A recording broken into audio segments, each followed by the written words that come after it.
Hello बच्चों, आइए दिए गए प्रश्न को समझते हैं। एक बेलनाकार बर्तन की ऊंचाई 32 सेंटीमीटर तथा इसके आधार की त्रिज्या 18 सेंटीमीटर है।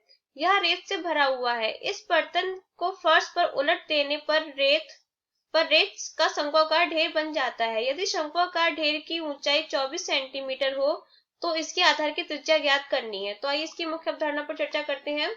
मुख्य अवधारणा क्या है इसमें?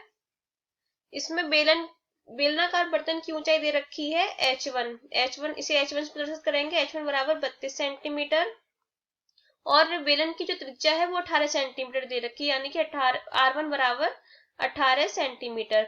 अब शंक्वाकार ढेर की कितनी ऊंचाई दे रखी है, इसे h2 से प्रदर्शित करेंगे। h2 बराबर 24 सेंटीमीटर और हमें क्या ज्ञात करना है, इसके आधार की त्रिज्या ज्ञात करनी है, यानी कि हमें r2 ज्ञात करना है। यहाँ पे शंक्वाकार ढेर का आयतन और बेलनाकार बर्तन का आयतन बराबर होगा, तो यहाँ से हम लिख सकते हैं बेलनाकार बर्तन का आयतन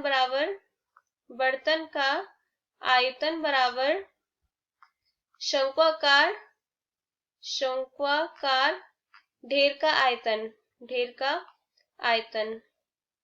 बेलन का आयतन का सूत्र क्या होता है, पाई आर स्क्वायर एच। तो यहाँ पे क्या होगा, पाई r1 स्क्वायर h1 बराबर शंकु का आयतन क्या होता है, 1/3 पाई r2 स्क्वायर और पाई r2 स्क्वायर h2।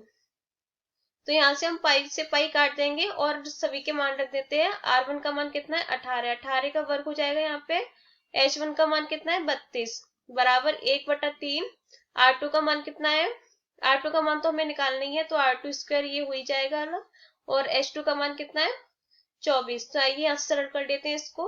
r2 का वर्ग क्या हो जाएगा, 3 का यहाँ गुणा हो जाएगा, तो 18 गुणा 18 लिख सकते हैं इसको, गुणा 3 गुणा 32 बट्टे 24। इसको हम सरल करें तो 8 से ये 24 3 बार कट जाएगा, 8 से ये 24 3 बार कटेगा, तो क्या हो जाएगा, ये 3 और ये 32 4 बार, और ये 3 से 18 6 बार कट जाएगा। तो कितना आ जाएगा, r2 बराबर 18 गुणा 6 गुणा 4 गुणा 3, इन सबको गुणा कर देंगे तो कितना आ जाएगा, r2 स्क्वायर बराबर 1296। अब इसका वर्गमूल निकालेंगे तो कितना आ जाएगा, अंडर रूट के अंदर 1296, r2 का मान आ जाएगा 36। ये r2 का मान आ गया। तो अतः यहाँ से हम लिख सकते हैं, अतः शंक्वाकार ढेर का आयतन ढेर की त्रिज्या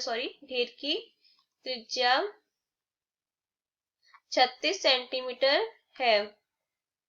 अभी कौन सा विकल्प दे रखा है इसमें, 36 सेंटीमीटर, सी वाला विकल्प सही होगा। तो यहाँ से लिख सकते हैं विकल्प सी सत्य है, विकल्प सी सत्य है। आशा करते हैं आपको ये प्रश्न समझ में आया होगा। धन्यवाद।